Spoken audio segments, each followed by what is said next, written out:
Bradford, Vice Provost for Faculty, Staff, and Student Development.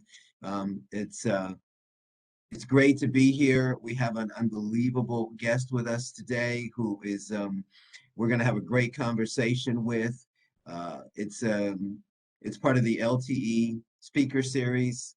And we've been really lucky and fortunate to have some great folks come through, faculty and guests from outside of the university. And Rochelle Gutierrez is certainly a guest from outside the university, but before the day is out, it's going to feel like she's been here forever.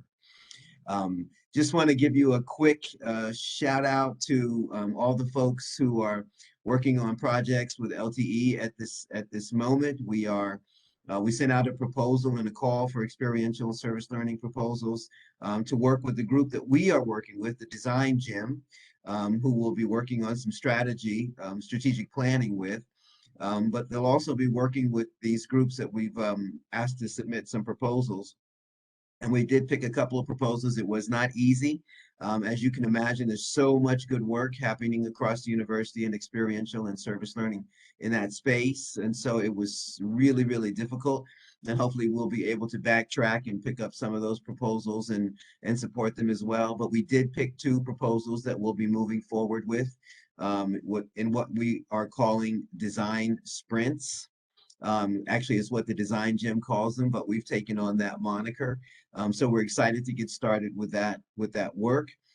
We've created a set of LTE guiding principles that we are hoping CNC committees and GEOC working committees will find useful as we think about course revisions and course creations. And we've put together a small team of folks to revise those guiding principles and to think about an implementation strategy that we hope to finish by the end of this semester. We also have a rapid response team working on the field trip policy, which we think is a hugely important policy as it concerns service and experiential learning as well.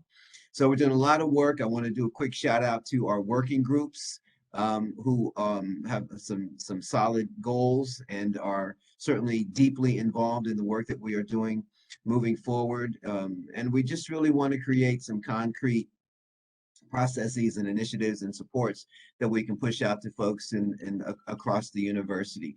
Every day, we're having some wonderful conversations about what's happening at LTE, and it's really due to you all. It's because you all are talking about LTE and thinking about ways to support your students out there to help develop their identity, agency, and purpose, and we really appreciate it. I do want to take a moment and just introduce a friend and a colleague, and who's also new to our team, not only in the provost's office, but certainly supporting us at LTE, Nisha Hardnett, who started just at the beginning of the week. So I don't want to scare her, but she's already been a great help and will be certainly supporting us as we move forward. So welcome everybody. I know folks are still coming in the door. It's great to have you all here. It's exciting. I'm going to go ahead and take a moment to introduce our speaker for the day, Professor Rochelle Gutierrez, Dr. Rochelle Gutierrez. She is joining us, and we're going to have a presentation for her in a moment, but just let me take a half a second and tell you a little bit about who she is. Dr. Gutierrez is a professor of curriculum and instruction at the University of Illinois, Urbana-Champaign. Dr. Gutierrez's scholarship focuses on issues of identity and power in mathematics education. I say mathematics and hives pop up all over me. But I have to say, in just a short conversation or a first conversation that I had with Dr. Gutierrez, I felt like I could do 1 + 1 = 2, and maybe something with an X or a Y in it. I mean, she's just that personable. She pays particular attention to how race, class, and language affect teaching and learning. In this talk, Dr. Gutierrez will expand on how her life growing up around powerful women and activists taught her to channel her passion into academia and her life's work. She uses the case of mathematics as an example of how we are taught to simply accept the stories we are told, and how a deep grounding in ourselves can help us challenge those stories and write new ones. As a playwright, I certainly am centered on the efficacy and the power of stories. We shared a number of stories when we first got together to talk, and I know that her presentation today, we'll delve into that space again, and we'll find ourselves in those stories, which is why I think they are so powerful. So, Dr. Gutierrez, thank you so much for joining us this morning, and the floor is yours. Thank you so much for having me. Cuidaba, ni J. Corewe, Rochelle Gutierrez. Yo soy la hija de Rubén Gutierrez y Josefa Pérez de Aguascalientes y Chihuahua, Mexico. I'm greeting you in Raramuri. That's my ancestral language. I'm saying that I am the daughter of Rubén Gutierrez and Josefa Pérez from Aguascalientes and Chihuahua, Mexico. Christy, I'm not sure if people are seeing slides or if, yeah. So okay, so are we on that first slide? Great, thank you. This talk is, I don't want anybody to get scared that like I'm going to be doing a lot of mathematics with you. I think that it's part of the story that we need to tell is thinking about what are our stories and their stories in this world, and how do we get into right relations with each other and with our more than human relatives. So can we look to the next slide?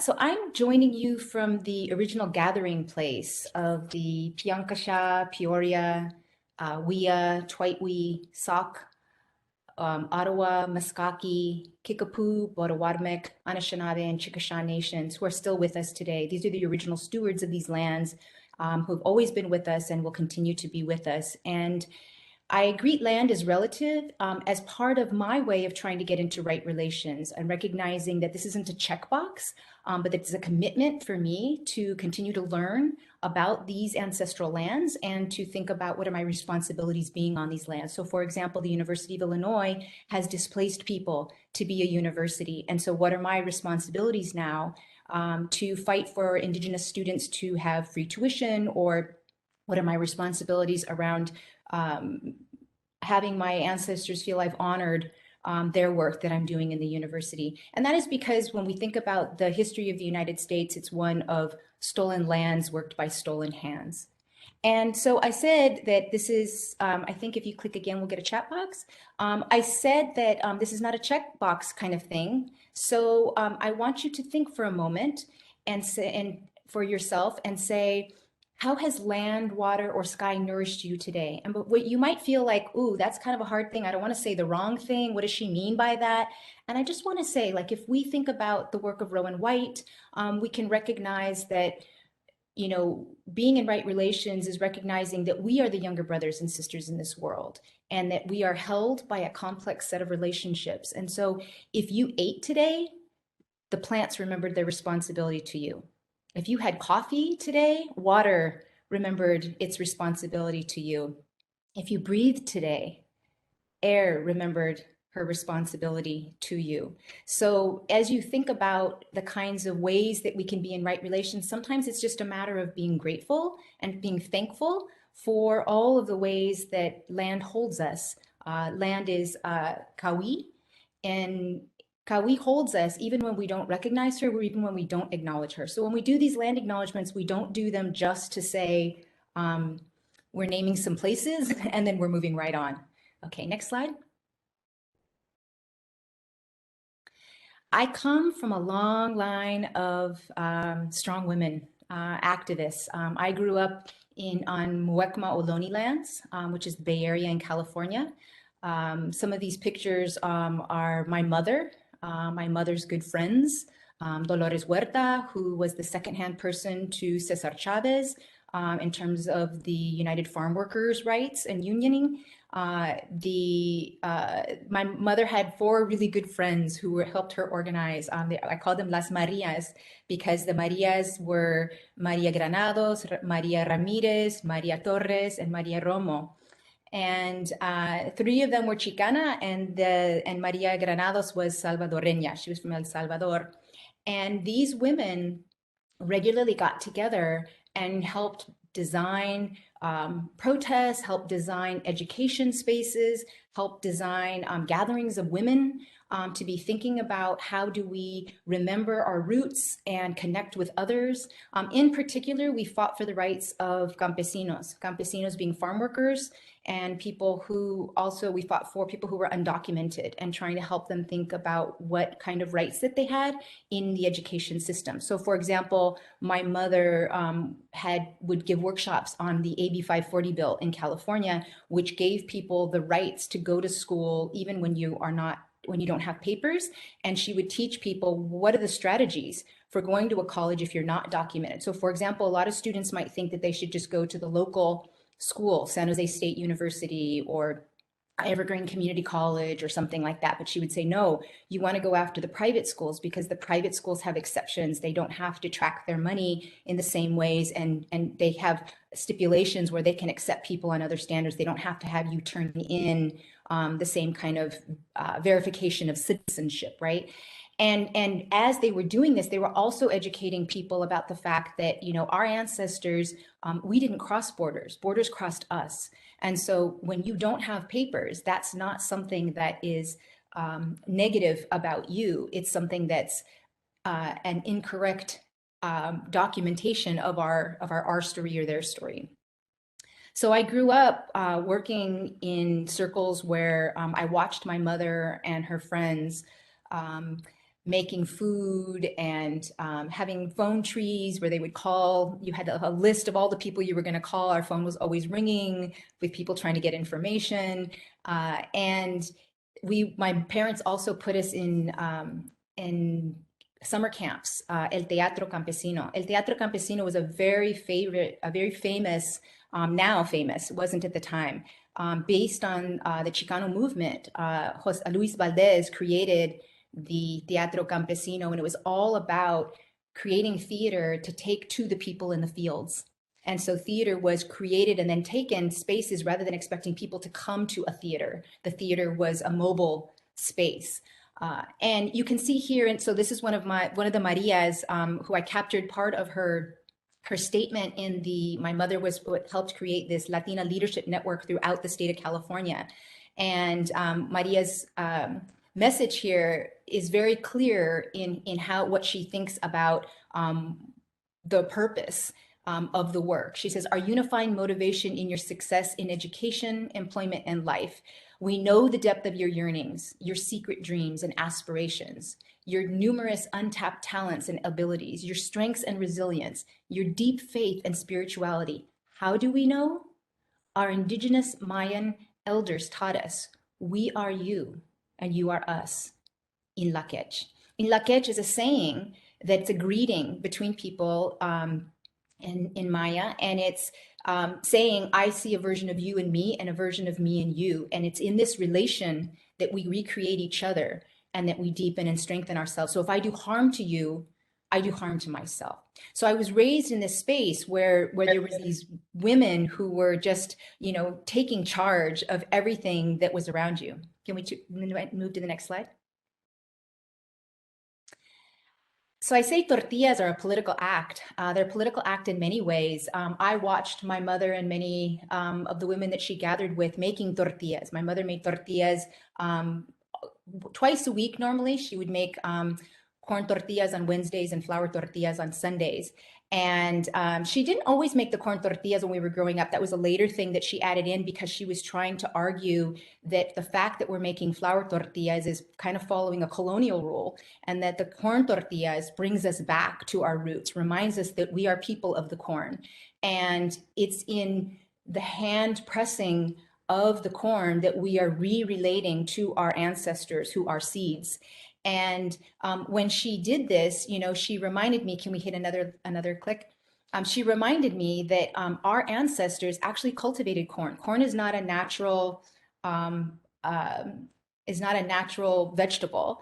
Corn came from a wild grass, teosinte, and teosinte was cultivated with many years of hybridization and understanding by indigenous people in Mexico that later gave us corn. So we literally created corn, and these are our ancestors. And so it's in making of the tortillas that we're honoring and bringing back and reconnecting physically at that visceral level of the tortilla, and then ingesting the tortilla. But it also became a calling card when my mother, when we got older, and my mother went back to community college when I was in high school. So she decided she was going to get a degree, and she started working towards this degree in psychology. And she eventually became a community college counselor. And her whole role was trying to convince people to go back to college and to open up opportunities. But she did many things in the community in terms of organizing and creating events, and creating spaces for students to have additional learning, and especially students who either were undocumented or who were recent arrivals. And I loved the fact that when she would go to a meeting with any kind of an official, she would take a stack of tortillas she had just made, a small stack of warm corn tortillas. And she would bring these with her, and normally a jar of salsa she had also made. And sometimes sliced avocado or grilled tofu or something. And she would come to the meetings and she would say to the person, "Thank you so much for meeting with me. I made you these tortillas." And the whole meeting would shift because the person would look at her like, "You made me tortillas? Like, I don't even know you." And I'm hearing an echo. I'm not sure.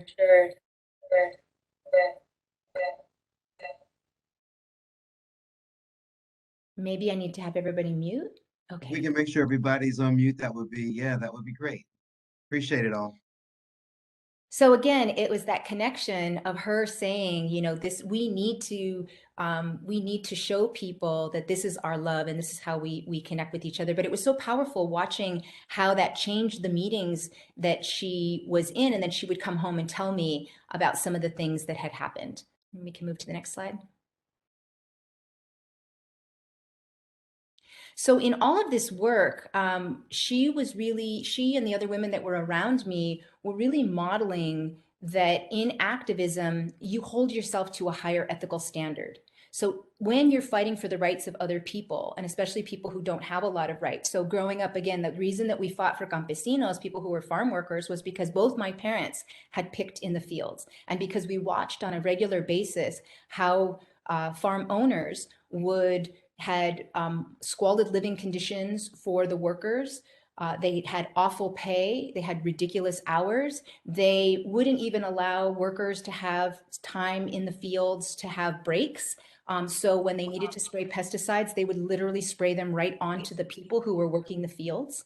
And so when you see this kind of atrocity, you don't feel like you need to play by the rules, by everybody else's rules. And so my mother taught me that this term, creative insubordination, that like if you go to somebody in power and you try to argue for the rights of people, later we were arguing for the rights of janitors.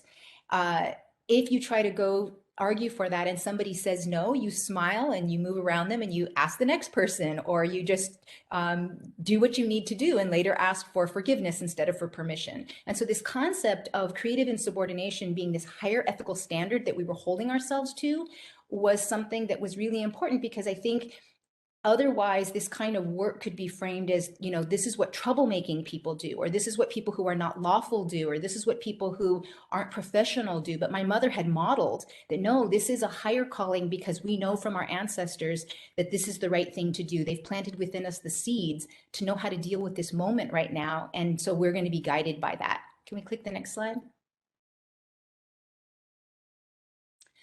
So I said that my mother, later, as we grew up, she was a stay-at-home mom for many years. My father was an electrician. And later, when she started working at a community college, her whole job was to convince people to go back to college. And so she was a living case.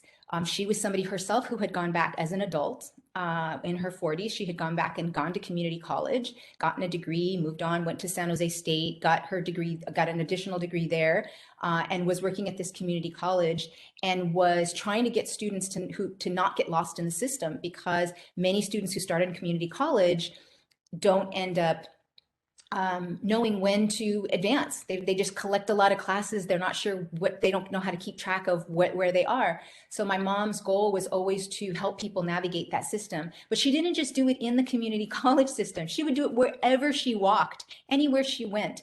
And so when I would go home and I would visit her, once I was in graduate school, I was living in Chicago, I would go home and I would visit her. And all my time visiting with her was always following her around, whether we were at a store, we would go to get a taqueria, we were getting tacos. You know, I mean, how long does it take you to get tacos? 5 minutes? Like you order fast food and you get your tacos? In those 5 minutes, she would have convinced the guy behind the counter, plus the person who took her order and the cook in the back, to think about going back to community, or to think about going to community college. She would give them her card and she would say, and yes, you could say like, well, of course, this sounds like, you know, this is too good to be true. Or like, well, if there's this woman that's, you know, long silver hair and she's, you know, she's Mexican and she's talking to the Mexican workers, what are they going to say? They're not going to say, no, I don't want your card. No, I'm not going to go to college.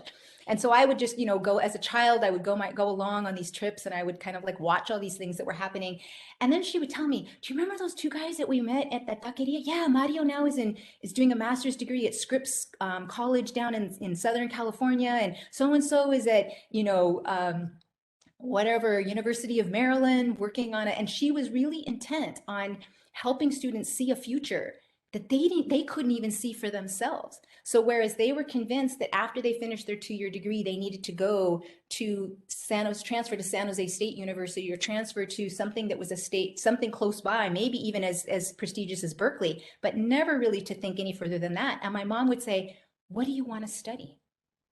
And if they said marine biology, she would look up, where's the best marine biology place? Well, it's Scripps. And it's in Claremont Community College, it's in Claremont Colleges, it's a private place, whatever. And she would call up the admissions officer and she would say, I have a student for you that's amazing. And she would just make these deals. It was amazing. She would get people into colleges that you know, she would guarantee them admission to places like Harvard when they hadn't even finished their community college process. It was amazing to watch. But again, it was this political clarity that she had. So I'm going to tell you about one time when we went to Costco. I was an adult and my son had a jacket he wanted and we had it on hold at the Costco. So all we were doing was driving to the Costco to go pick it up. It was already on hold for us. And I was used to her doing this in most places, but I thought, okay, no, she can't do this. We have one item, like literally one ping, $29.95 kind of one item. And so sure enough, we're in line and the girl goes, ping, this will be $29.95, whatever. My mom says, so you're in college? And the girl says, well, no. And my mom says, but you want to be. And the girl says, well, yeah, but I have a baby. And my mom says, and there's no one who could help watch your baby while you're in school? And she said, well, I have my parents, but I don't know if my parents would watch my child. And my mom said, if it was my daughter and there was anything I could do to support her to go to college, I would do that. And the girl's eyes get really big and she looks at my mom and she says, do you think I could go to college? And my mom says, I know you can. She hands her card and she says, here's my card. You set an appointment with me. I'll help you pick classes, whatever. And then sure enough, people behind us are like, excuse me. And I said, here it comes. Move along, lady. This is not like a community bazaar. This is Costco. And the person behind us says, excuse me. And she said, I hope you don't mind me overhearing. She said, my son is living on our couch and he really needs to go to college. Could I also get your card? Woman behind her, if you're giving out your card, can I also get your card? So this was my life, watching my mother move through spaces and making things happen, seeing a future that people themselves couldn't see and helping them get on that path to making that future. My father was the same. My father was a much more quiet person, very few words, but I remember, so he was an electrician, worked in the IBEW. IBEW is the International Brotherhood of Electrical Workers. He was Local 332.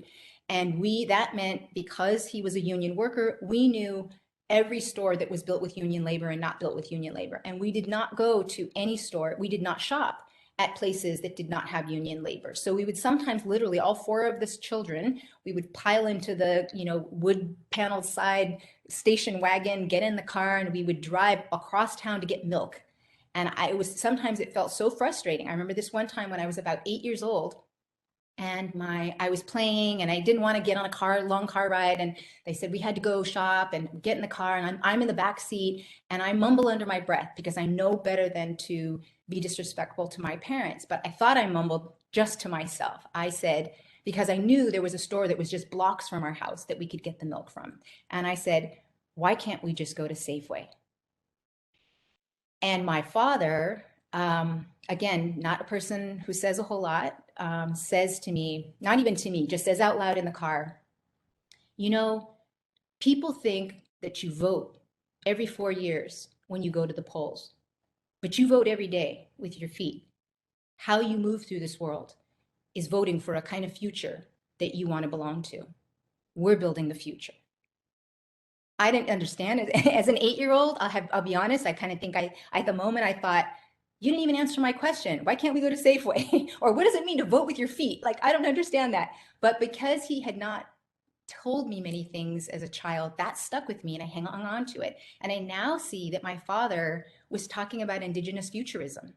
He was talking about, we don't need to wait for the society and the world that we want to live in to come to us. We can build that now. We can imagine a place where campesinos, farm workers, are paid and respected for the labor and for the beautiful fruits and vegetables that they produce into stores, and that the people are paid fair wages, and that we don't have to decide which store to go to. We can always go to a place that's going to be respecting our ancestors and our values. Next slide. So from all of this, I gained, in living in these spaces, I gained a kind of a different ontology, epistemology, and axiology. And I always, I have those terms up there only for people who maybe know what those kinds of areas are, but I want to unpack them because I think it's really important.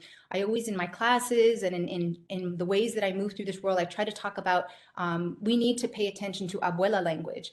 Abuela language means that we need to be able to speak in ways that our grandmothers would understand. And that's not to say that we need to dumb down or to water or dilute what our ideas are, but is to say that we shouldn't hide behind jargon, because that's a form of elitism, and it's something that the academy promotes. And so while I teach my students words like ontology, epistemology, and axiology, I also say ontology is just, what do we think of reality? So what is the state of being in this world that we participate in? Epistemology is just, what are the ways that we know in this world? And axiology is just, what are the values that we carry through viewing the world in that way and thinking that that's the ways that we can know. And so I was taught throughout my childhood, and as I got into an adult even more deeply through my grandparents, that we need to know who we are. And to know who we are, we actually need to know where we come from if we're going to try to build these futures that other people cannot yet see. And it's in honoring our culture that our whole life is trying to figure out, what are the gifts that I have to give in this world, and how do I give them freely? Because that's what makes me a good ancestor.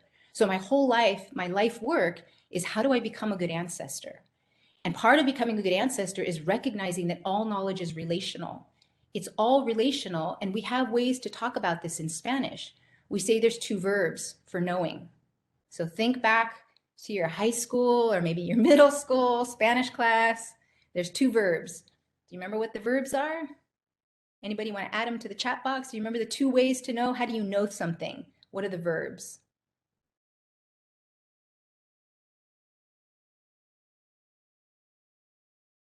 So ser is to be, that's the state of being, right? Conocer and saber, that's right. So the 2 ways that we come to know, we distinguish that there's knowing that's objective and that there's knowing that's connected or that's experiential, that's about, you don't use the same verb to say, I know 2 + 2 as you would to say, I know this person.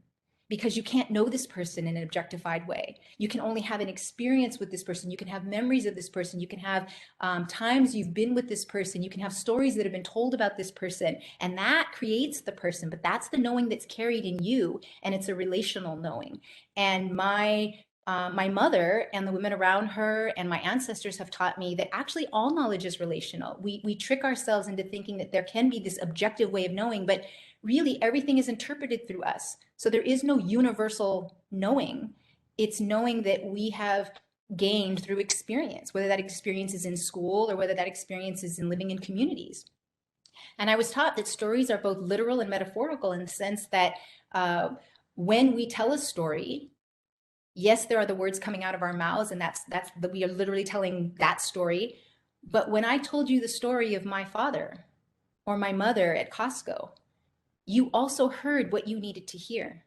Some of you might have heard, that's me, I'm like that. Others might have heard, wow, I wished I had a mother like that. Maybe others thought, ooh, this would be a good thing for me to think about, how do I do in a classroom? So you heard what you needed to hear, and that's why stories are both literal and metaphorical, and they remake us in telling stories and in moving through the world, that story. So I don't even just mean the story as in like the narrative. And that, again, going back to my father, we create the future that we want to belong to. Next slide. So I grew up with these kinds of teachings, not in a direct way. So my mother didn't sit me down and say, you know, when I make tortillas, we're connecting to our ancestors and whatever. It was in the ways that she said things to me.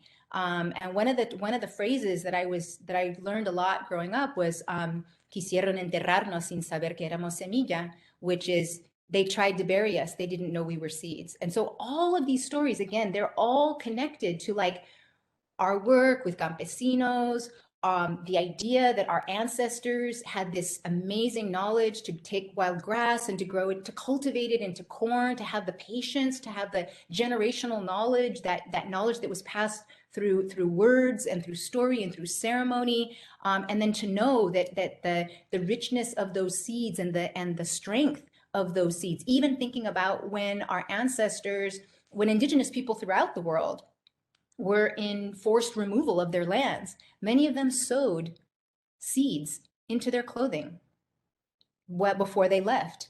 And those seeds have been saved for generations, waiting for us to rehydrate them. Next slide.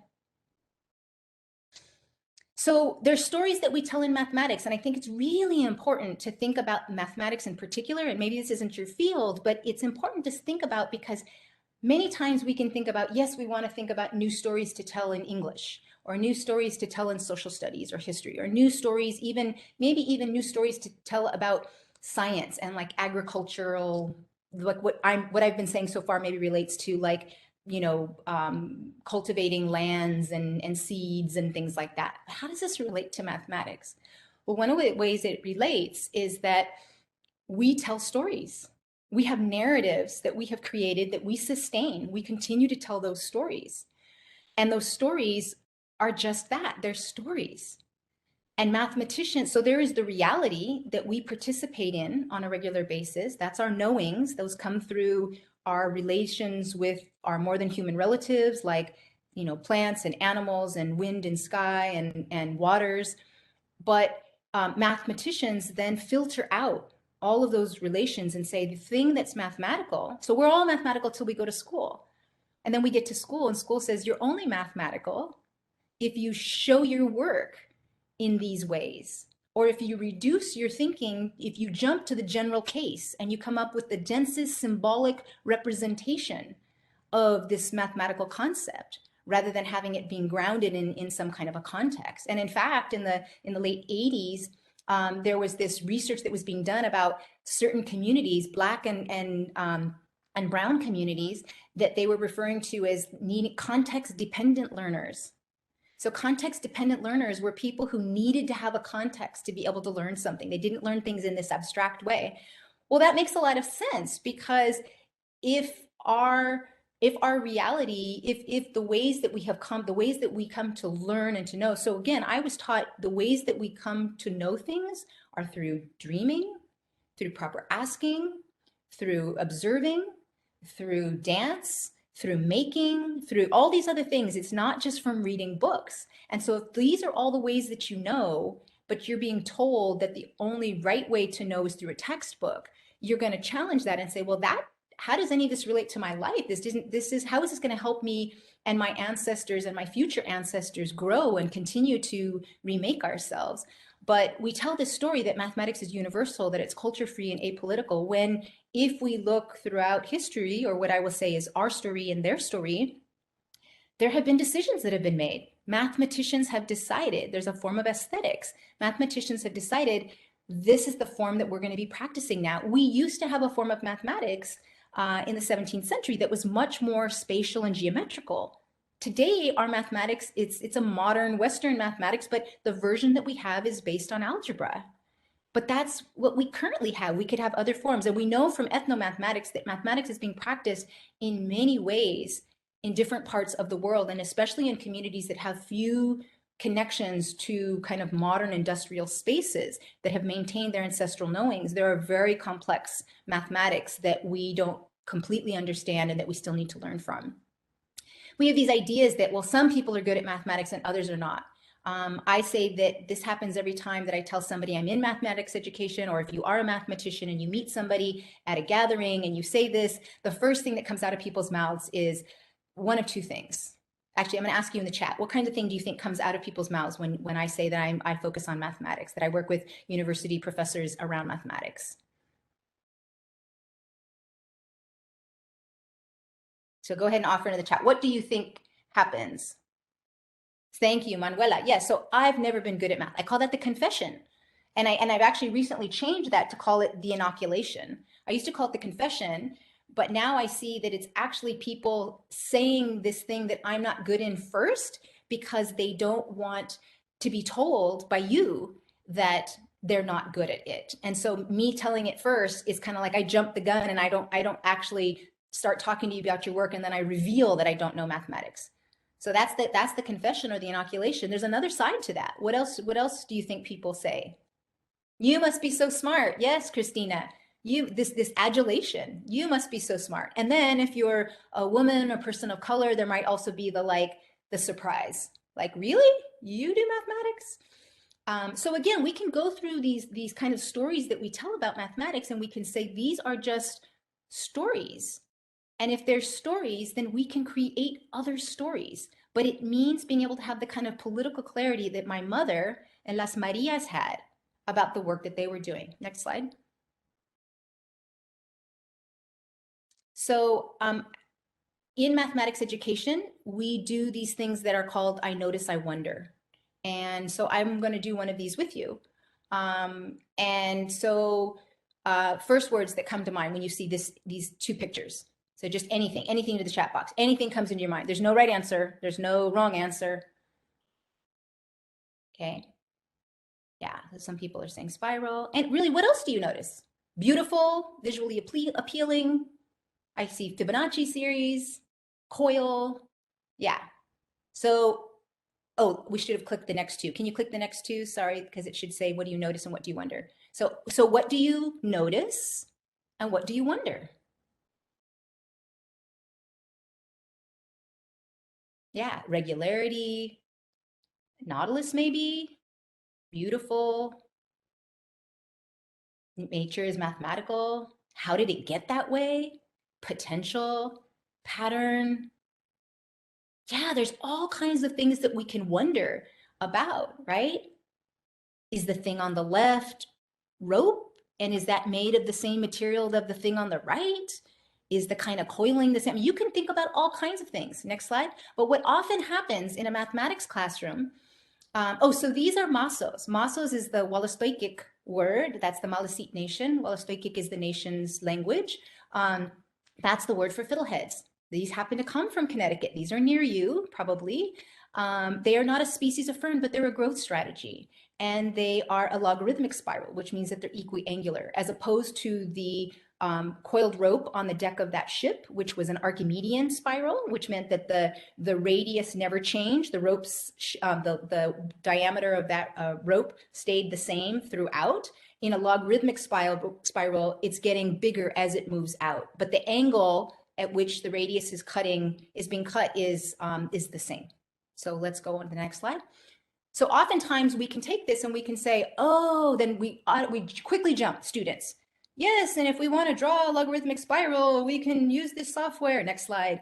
And we can reduce this to the fact that a spiral has this polar equation that's given by this, and we can connect it to Fibonacci numbers and the golden ratio and the golden rectangle, and you know, all of these things that are like stripping that Masso of its pattern, of all of the other teachings that it can give us. And So we're missing the relationships. We're missing the like, what is the kind of knowings that students could have if we instead, and why do we call them Fibonacci numbers? I mean, if we recognize that pine cones and sunflowers and other more than human relatives have actually discovered these patterns and performed these patterns long before Fibonacci came, why don't we call them pine cone numbers? Why don't we call them sunflower numbers? Why do we give a name to a European when we actually know that in other cultures these things have been understood and written down or noted elsewhere? Next slide. So we can ask, instead of just saying, so when we do that kind of work, we hold Massos up as like a prop, and we say, see, Massos does this thing that as mathematicians we already know exists. But we're not really asking Massos to teach us anything else. But what if we leaned in and we said, what do Massos teach us about how to be in the world? Next slide. Then we could recognize that if we watch Massos, they can grow up to 2 feet tall before they unfurl. That Massos are collected for, this is a people forage, native communities forage for these Massos and then cook them. And you need to know just the right time to harvest them for them not to be bitter. And in fact, if you harvest more than half, the plants die. So the plants are teaching us a form of ethics. Don't take more than half. This is something that's in many indigenous communities have these kinds of sayings. Don't take the first, don't take the last, leave more for the next who will come. So these plants have taught us this pattern. And how is it that we've missed these forms of pattern that we could call mathematics? Next slide.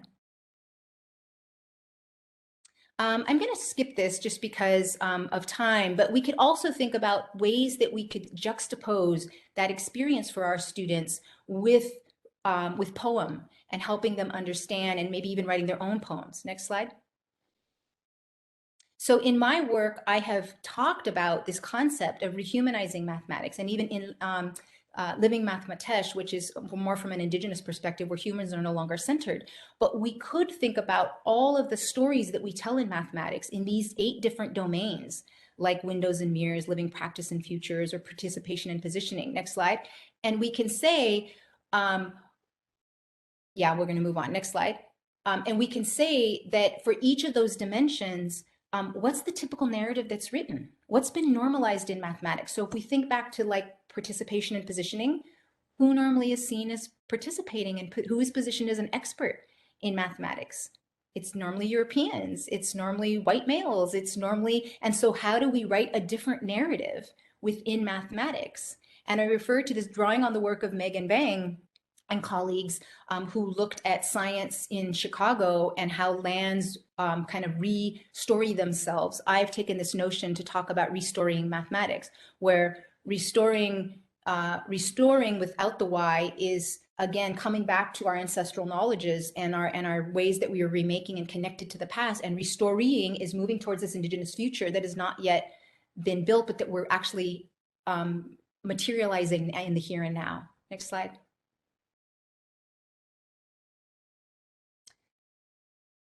Yeah, when I'm saying mathematics, I'm saying school. I mean school mathematics. Thank you, Patricia, for the question. But I also mean mathematics as a discipline in terms of how mathematicians conceive of it and how it gets produced. So for example, the idea that when we produce, what we think of as mathematics and what mathematicians present to each other as mathematics is the kind of polished product. It's not all the work that's come before. It's the reduced proof, or and it's not all of the mess ups or all of the like intuition, that it doesn't just get reduced to logic. But I'm happy to talk about this more in breakout or later session. So the stories, my argument is that the stories we tell about ourselves and our disciplines are our future. Next, click. And so I ask you, what stories does your work tell? And click again. And in what ways are you creatively insubordinate? Next slide. Matetereba. So thank you. And the revolution is now. It's happening all around us. It's being led by amazing women. And we just need to look around and join it.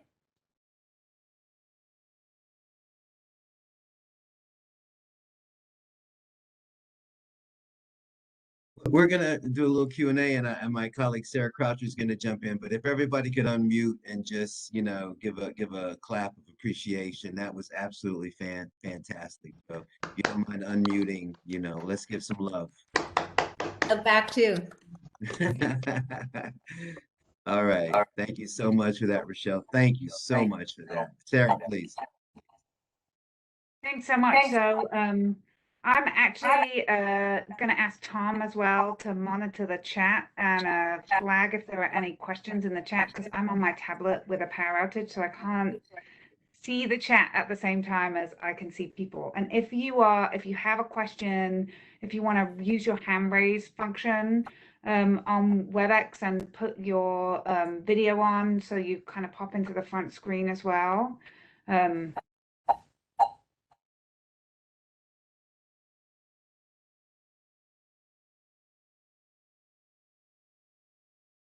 I know people's minds are whirring. I'm still thinking about ferns right now, I think.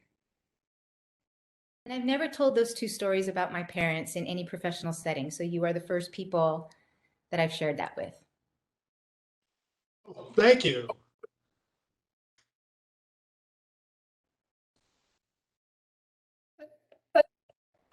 Linda, I see you there, and then Gladys after Linda.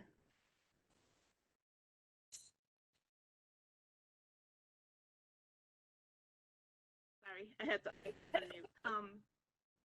One of my chief concerns when I joined this was I have 5 grandchildren, and the oldest is 13, and he has been getting an A in math.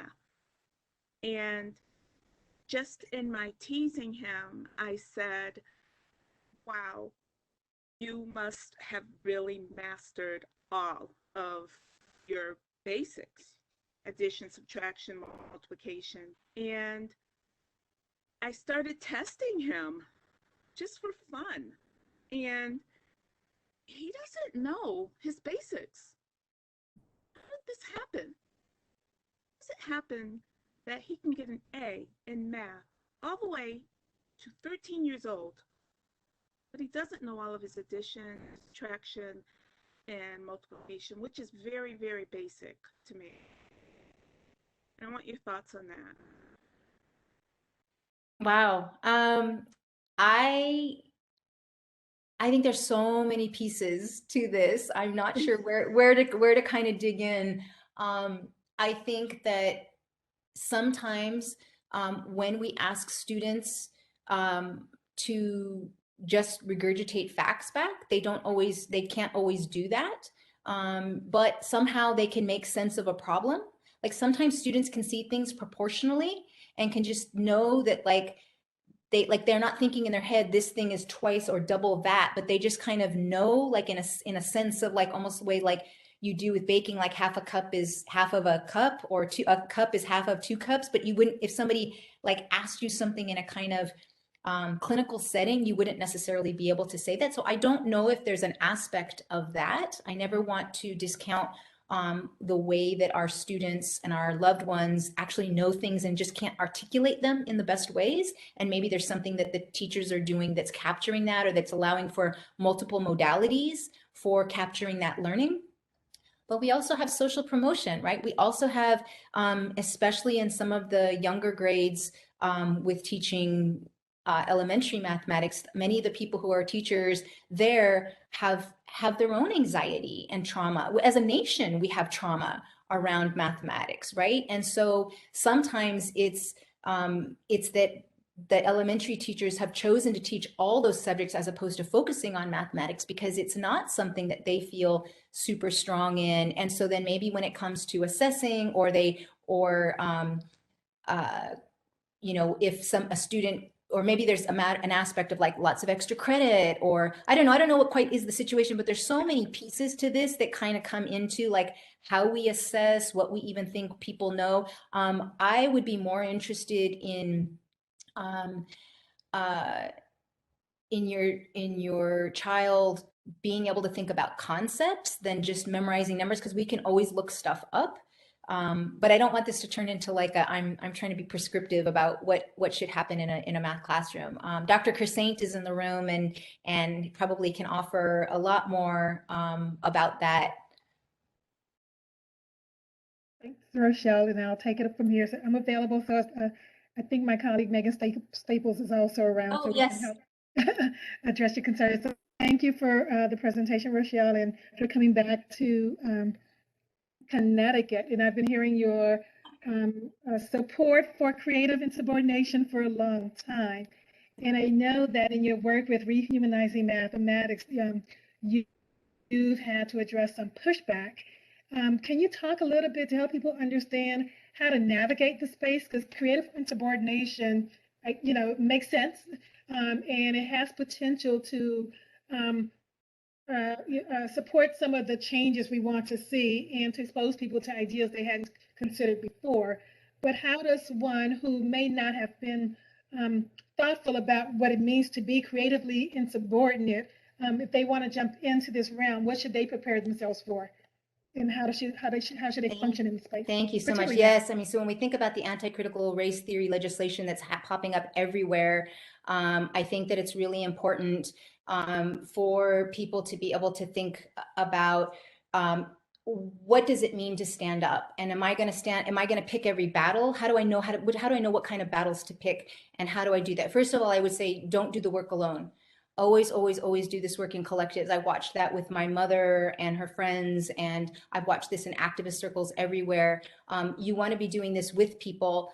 If you're going to stand up for something, you might have, like if something's being discussed in a department meeting or in some kind of a workspace that's going to be more of a public collective space, maybe you have like a pre-meeting with some people who you know kind of are on your side, and you plan who's going to say what in that meeting, so that like I'm going to say this part and Gladys is going to say that part, and Elaine is going to say that part, and then we all decide what are the different pieces that we think people are going to push back on, and what's going to be our response. And then when we go into the meeting, we don't sit by each other, we don't act like we've talked or anything, and then we kind of, when we hear different points come up, we reiterate like, well, I actually think Gladys had a really good point. I want to know more. Can you say more about that, Gladys? Right, so that we're making it seem like we're interested in this kind of collective, this democratic decision making, right? And I think it's also important to look to some of the standards. So like in our field, we have standards that have been created, like we have the Association of Mathematics Teacher Educators standards that really talk about that professionals need to understand, how mathematics has kind of had an oppressive nature, how it's, how tracking has happened, how certain cultural groups have been minoritized through a very deliberate aspect of mathematics. It's not something that's just somebody's opinion, right? So also leaning on those kinds of documents. I think the article, I have a very, very short article. It's like, I don't know, maybe 5 pages, if that, that's called Strategies for Creative Insubordination, that I always recommend. I wrote it to be very short for teachers. And in it, I lay out 6 strategies that people can use. And I use these on a regular basis in my space, in the academy. And that's partly why I think it's important to know how to do this work. I think that it's also important to think about who can you have on your side, like who are the administrators, who are people on your campus, who could be on your campus, who could be an ally or an accomplice in this work, who can have your back if you are going to stand up about something. But again, it requires not trying to do this work without thinking. And it's called creative insubordination because it's not just insubordination. You're not just trying to get yourself fired. You're trying to do this creatively. You're trying to invite people into the dialogue, as opposed to setting this up as a binary, as like a you against me kind of thing. And so how do we even the language that we use, when we say things like, if I'm at a meeting and I want to question something somebody's saying, like say there's a policy and it's going to affect my students on campus who are international students who maybe don't have the same kind of opportunities to understand how the US system works, I might say, I wonder what our international students would say about this. Like, this sounds like a good policy, but I wonder, should we invite them in and ask, like, what do they think about this? Or what? And so it's in this kind of like, I wonder language, or like, I'm new here. Like, I've never created policy for a campus. Like, do we actually need to follow like Robert's rules or something? Or is there some kind of a thing that we have to do? Or are we needing to, so again, kind of, and I am an expert. I can be new at anything. I can craft a way that like I am new. It doesn't matter what the thing is, like you can find an angle to be new. So it's in thinking about how do you do this in a way that doesn't set you up to just be discounted as like an angry Black person, or as like a, somebody who like, well, of course, this is your whole research agenda. Of course, Rochelle, you would think in this way. And it's like, how do we help present this in a way that is heard as this is actually a joint problem for all of us, that this would actually help all of us to think more deeply about. I hope that's helpful. That's wonderful. So I see Manuela is next. I have a question. I want to insert myself into the question queue too. And I think there's one from Patricia after that in the chat, and we'll keep building our list. So Manuela, you're up next. Thank you so much. Thank you for organizing this event. Thank you so much, Rochelle, for this just really inspiring presentation. I'm going to try not to use too many words. My head is spinning, but my question seems like a natural follow-up on what was just said, actually, about civics education and different subjects. So really seeing ourselves as teaching students at every level, right, the skills, the knowledge and attitudes to find their place in the world. And I found I've worked with, I'm a language educator and I'm applied linguist, and I teach intercultural competence, intercultural citizenship, and I've co-planned with a colleague in mathematics actually units at many different levels, and Megan Staples here and I talked about that as well, where students collaborate quite a bit, and we use mathematics in language education. Mathematics is actually a huge tool in language education, because even at the very beginning, when students don't have much vocabulary, they can still think quite in a complex manner with mathematics, with statistics, right? So we do quite a bit, and we found the same is true in mathematics, that students, if they think in language, in stories about mathematics, and really understand the different approaches to how they can explain something that is in the standards, right, even, that is quite helpful. So my long-winded question is actually, what do you think about collaboration across subjects with mathematics and different subjects? Oh, I mean, I think it's the only way to go. The work that I do has required me to be a learner in other disciplines. My work has looked at, I have a degree in biology, so I think about like that background and what that gave me, and then I combine that with Latino studies, or with critical race theory, or like even just biology in general, and try to think about what do we understand about cells, and how are cells both robust and flexible, that they're not just following an algorithm, and yet they have an algorithm built within them. And so like, and how are they adapting to their environment? So there's so many things that I think that when we think about, I think in metaphors. So I think that that's probably also like, I know that when I used to teach, my students used to always say, Ms. G, you always say like, a variable is like this, or, it's always, something is always this other thing. And I think it's because I think when we give those kinds of metaphors to students, like one of the things I think I have learned from people who teach language and literacy is that the one thing I think, not the one, one of the things that is really important that I think people who teach about reading and writing have really gotten right is this notion of, at a very, very early age, when kids are 5, teachers understand that your primary role is to help students identify themselves as a reader, and that your whole job is to help them figure out, what kind of reader are you? Do you like picture books? Do you like nonfiction? Do you like fiction? You should read the backs of cereal boxes. You should read comic strips. You should read anything, because anything is text. In mathematics, we don't think about those identity issues. And in English, again, there's this note, we have all these metaphors, right? Reading a book is like riding a bike. Sometimes you're going to be biking uphill and it's going to be really hard. Other times you're going to be sliding. I mean, there's all these ways that we frame things for people so that when they get to be the adults, they don't meet somebody who's a reading teacher and go, oh, I was never really a good reader. Oh, I never learned to read, or, oh, I'm just not that kind of a person, right? Because we know that embedding that idea early on that everyone's a mathematician. What kind of a mathematician are you? Are you somebody whose spatial reasoning just really speaks to you? Are you somebody who like patterns with numbers, like numbers just fascinate you? Like, wow, the number 9, like it's so amazing. It's like, it can be divisible in all these ways and it works in a base 10 system in this way. And it doesn't, like, what are the things, right? But we don't teach it in that way. Instead, we rush to the abstraction. We rush to the universalism.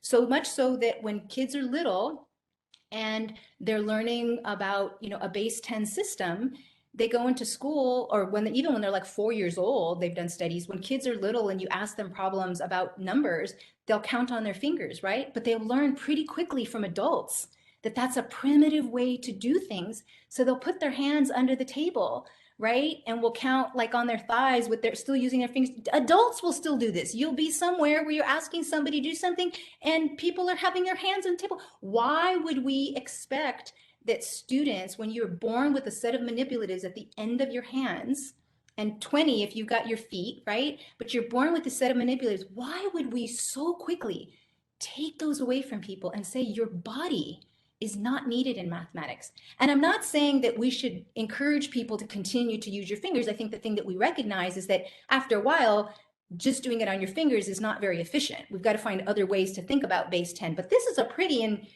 amazing way to think about base 10. You've seen that whole, like, how do you count? How do you multiply by 9, right? So like anything that's like 1, 2, 3, 3 times 9 is 27. Like there's all amazing ways that we could think about our bodies. So I absolutely think that we need to be thinking across disciplines. That's where we get these ideas for like, how do we make connections with this world? Sorry, that was a very long-winded answer, but I think I just really appreciated how you phrased that. So I have a question. I know, I think Patricia has one, and then Tom's lining himself up. So I should say that I loved hearing about your family and the influences and the building of the educational pathway. My parents are both teachers. My dad, in fact, became an educational administrator, and so I'm like second generation educational administrator. My sister was a high school IT teacher, computing teacher, and then moved into higher education, is now a professor and teaches high school computing education. And I was thinking a lot about how beautiful it is and how evocative to bring kind of nature into math and say like it's still there and we can get through that. But there's a lot of spaces in which we're directing students to say like they've got to learn technology and it's out there and it's hard, right? Like you need to have these technical skills. And how are the ways that when we are getting into those spaces that seem to be a little harder to bridge that kind of nature or technology divide, like how do we maybe bring some of these conversations into that space and make that a little more fluid?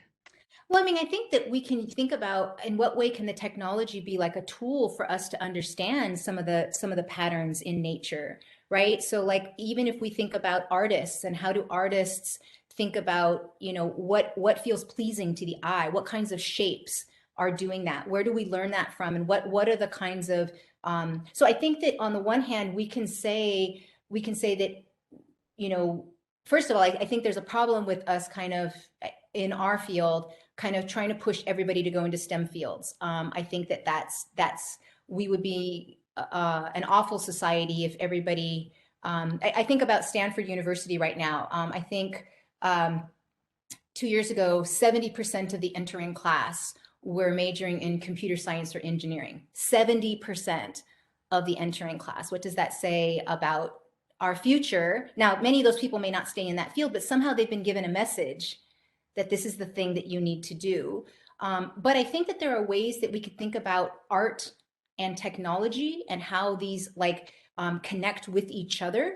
And so then thinking how does the technology help us think about, ratios and gradations and other kinds of things in whatever it is that we're looking at in nature, and then backwards engineer that into, so what do we start to understand about those patterns? What can we say about those patterns? How do we learn those patterns more deeply? And how do we question some of the patterns of the algorithms that are embedded, right? So even being able to think about, like, why is it that we kind of overvalue a binary logic when nature actually has taught us that our animal and plant relatives have taught us that they can be both male and female, or at different times they can do these things, or and so it's not, and so thinking about how I guess it's just how do we leverage the technology in a way that is like a means to an end, so that then when students need to learn it, they see that it's kind of a tool, and a tool that comes with decisions throughout, in the same way that the mathematics that we're doing today came with aesthetic choices. And so then we can make different aesthetic choices. So yeah, I think it's just in thinking about how can we frame mathematics in relation to art, or mathematics as a form of art, with aesthetics itself, that might get us into that kind of technology connection, and would fascinate people. Like, why is it that the codings that we have, why do we have things that are these kind of binary codes? And what would we do? What would it look like if we had coding that was more like fuzzy logic, that was more like a probability between 0 and 1, as opposed to 0 or 1, right? What might that open up for technology? So again, it's coming back to these notions of, like, what do our more than human relatives have to teach us, and how might kind of a focus on the art and the aesthetics bring that forward?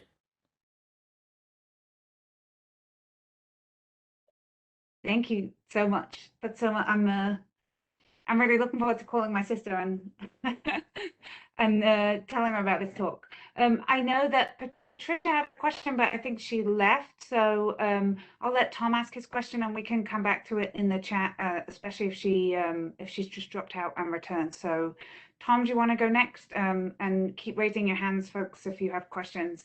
And I also encourage people, if they have other ideas, as people are asking the questions. I don't want this to be like a ping pong game. Like, it feels like it would be really beautiful if it was a beehive, and we were kind of like all bringing in honey and going away and like sharing. So I just, and also that the topic doesn't have to stay in mathematics, because I do a whole lot of other things just around social justice in general too. Thanks. So I'm a historian of science, and it occurs to me that, and historian of European science, I should say, and it occurs to me that the connection of mathematics to kind of nature is it's been lost in European kind of thought, but that wasn't always the case, and you alluded to this in your talk, and talking about the 17th century, and how, I mean, I think back to Renaissance mathematics, and you look at Da Vinci's drawings, for instance, and like that is embodied mathematics. Or you think of Newton's mathematics was more connected with his ideas about natural magic and alchemy than it really was about physics. I mean, that's sort of we've put this word physics on top of Newton, but that's not really how he saw the universe.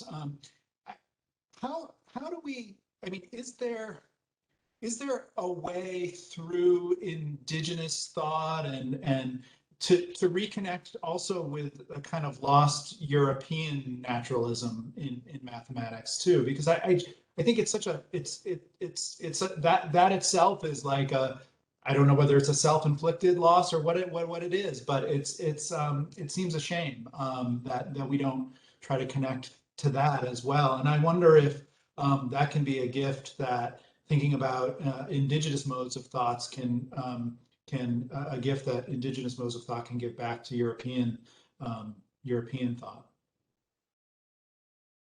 Yeah, I think about this a lot. So this, for me, has a lot to do with with ontology, with the way that we view the world and our place in this world and our connection to the cosmos. So from an indigenous perspective, this is about metaphysics. So how we move through the world is really important. And our connections to others is literally what makes us and allows us to be at one with the cosmos. So it's kind of a false, I write about this I have a couple pieces that talk about this concept of living mathematics, and I'll put it in the box.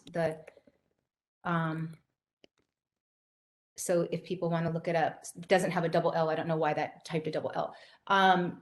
But I have two pieces, one that's called Mathematics as Being, and the other one is called Living Mathematics. And these are both suggesting that if we start with indigenous notions of cosmology, we get to a different place than traditional European thought about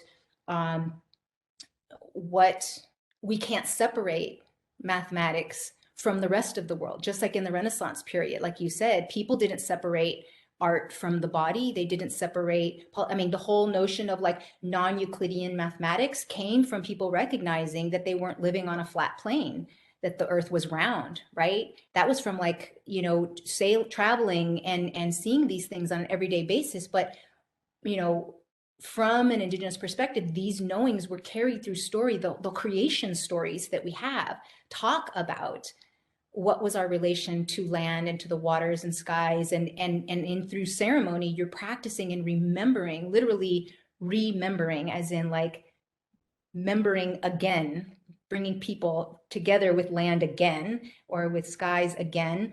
And so what happened with, especially the Enlightenment period, was this age of reason where we decided that abstraction was actually the more important sign of intellect. And so we needed abstraction as well to support the colonial project.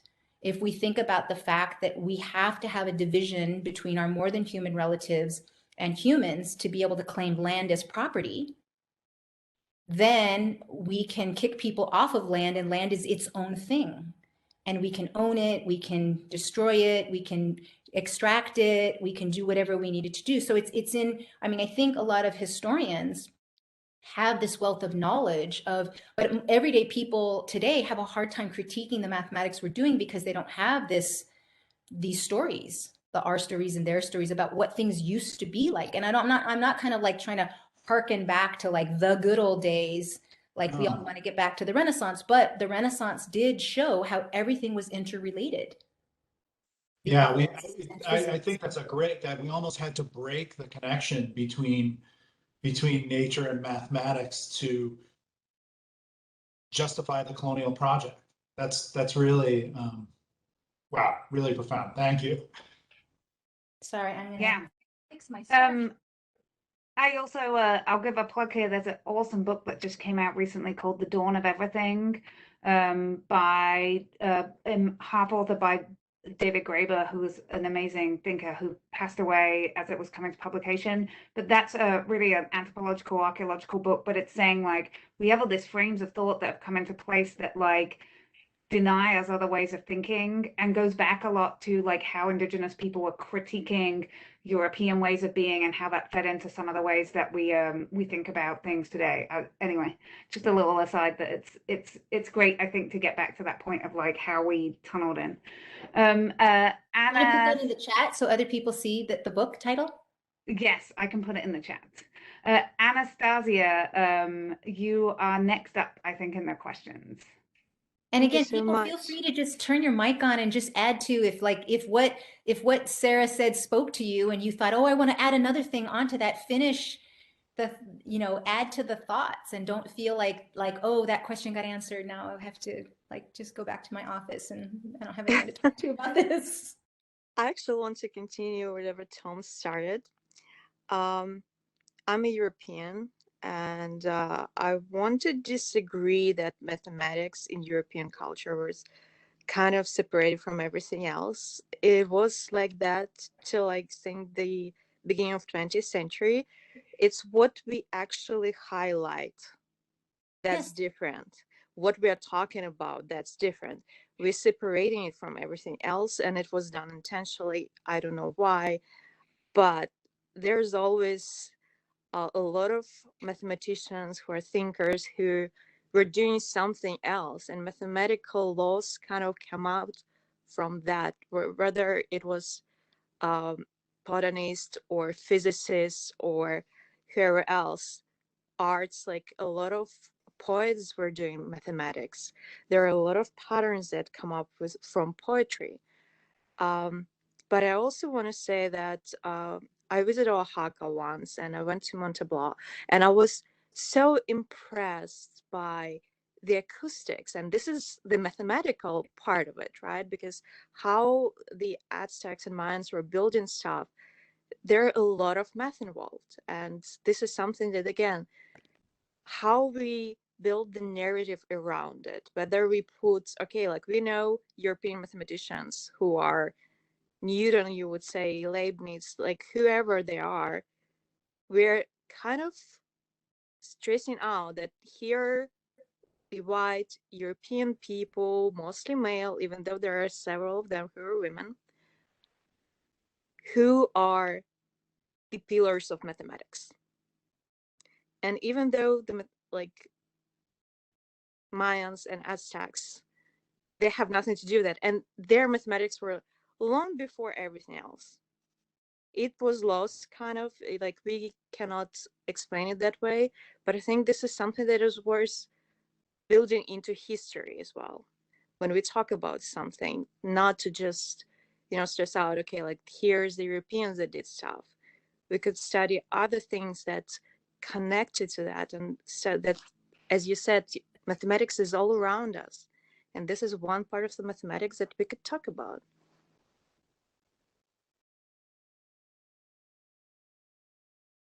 I'm going to let others jump in first before I do. Thoughts about what Anastasia just offered?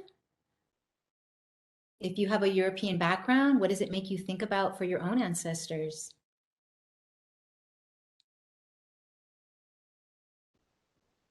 Yeah, that's something that was kind of strange to me, because when I was studying mathematics, I started with ancient Asia, and then I've also read a lot of stuff about, as I told you, Mayan and Aztecs. And then, of course, when you go deeper, you study, okay, here goes calculus, and there's European guys who, let's say, they say invented it, but I would say discover it or rediscover it. It's hard to figure out who came up with what actually after a while. But I think that it's important for us to see that every culture has everything. Mathematics is not something people invent. Mathematics is something that people discover around themselves, and they establish the laws that coming from that. And especially in the United States, with all its diversity, with all its different colors, with all the vibrant history it has, I think people could start framing history of mathematics a bit differently and stepping outside just of European kind of like, you know, history box. That's something that I'm just thinking about. You know, I will say yes, United States and diversity, but you know, we know historically, you know how powers, Western powers, have negated particular narratives in order to move through the world in a way that centered, you know, their way of seeing the world, which also negated some understanding of just natural history, right, in order to be in the world the way they wanted to be in the world. And so I'm just fascinated by this conversation, Rochelle, of you know, we've moved from mathematics to abstraction to connecting the dots around genocide. You know, I mean, you make me think about how colonial powers have moved through the world, and you know how folks who are no longer under a colonial power, but have taken on some of those aspects and have negated, you know, their own kind of cultural, historical, traditional backgrounds, to view the world through that colonial system, right? So it's been internalized in some degree, but I had never really thought about how that negates nature in a certain way, how that negates our connection to the earth in a certain kind of way. I'm just reading the book 1619 Project. And there's a lot of conversation in there about indigenous populations here in the United States and the way they viewed land, and the way, the quote unquote Americans, viewed land ownership, and the way people were moved about, based on those belief systems. And so my head is spinning like a lot of people's here right now, because I'm trying to connect all of the dots that we have been talking about. But one thing I'm not confused about is how narratives have been negated, and how they have been intentionally negated for economic and political prospering. So. Yeah, and I love the way you're connecting those dots, Michael. And I said into the chat that, I like to say a lot when I give presentations that, mathematics colludes with settler colonialism and anti-Blackness when we think about how the one drop rule works, or how blood quantum is used for tribal registries, right? So in the one hand, we say, like, as soon as you have one drop, you're this other group. But in the other case, we say, oh, no, you can't just have a drop to be indigenous. You have to have a maximum.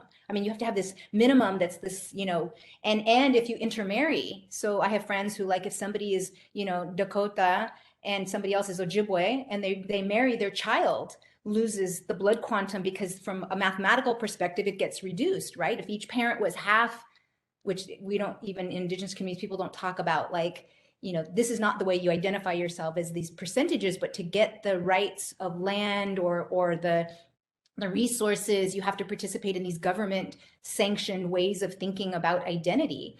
But isn't it convenient that in one case, we need to make sure that we ensure enough people remain Black so that we can continue with slavery and have labor, but in the other case, we need to erase and eliminate people. So we have to find a way mathematically to get rid of those people. So we create these systems of measurement like blood quantum that says we're going to just kind of, as generations go, you're going to keep losing and losing and losing and losing your people. So again, it's the way that mathematics is, I say it colludes. Maybe it doesn't cause, but it's the forms of sorting and classifying and measuring that It was weaponized. that we call truth. Indeed. Thank you for that.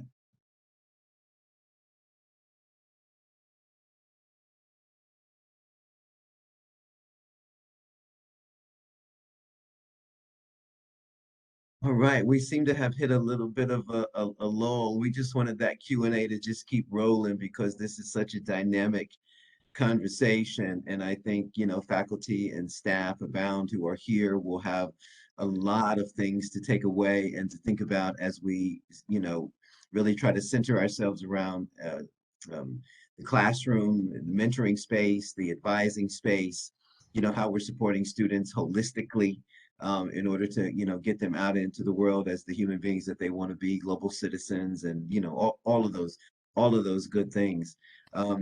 So I think what we're going to do is say, first of all, thank you.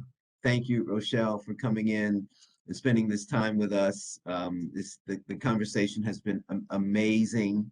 It's awful gracious of you to have spent this time with us. Thank you so much. We're going to take a lot of these stories away with us, and make use of them on a regular basis. I'm sure we'll be referring back to you in some kind of way, shape, form, or fashion for a long time to come. So I just want everybody to give a quick love, So appreciate it. We so appreciate it. Indeed. We have to appreciate these conversations. They are rare. I want to thank everybody for coming today, for taking time out of your day to be a part of this and to be a part of this conversation. Thank you for your presence. Thank you for your voice. We need you. If this Life Transformative Education Initiative is a really, really big thing, in one sense, and it's a really small thing in another sense because it belongs to each one of us. And we all have to figure out how we're going to affect the way we support students' identity, agency, and purpose. And I think we've had a good conversation about that today. So everybody, thank you so much. We're going to close out our session today. Rochelle, thank you so much. If you could just hang out until we get everybody out, that would be great. But everybody, thanks again, and enjoy the weekend. And I just say, Thank you, everyone. I just want to say, in terms of your responsibility too, with what you learned today, you can remind yourself that do credit Indigenous people for the ideas that if you find that you want to talk about this, who are the Indigenous people that have taught you this? Find books, seek books about these ideas from Indigenous authors, because we get things that often become bestsellers and they're not necessarily, those authors are taking ideas from other cultures and are making something of it. So I make sure that I try to cite the women and the people, and when I write, I try to cite the authors whose ideas these have been carried for generations. Much appreciated. Much appreciated. All right, all. Take care. We'll see you at the next event. Cultivate 2 is a week from now, so we will see you there. Thank you so much. Good to see you, Megan.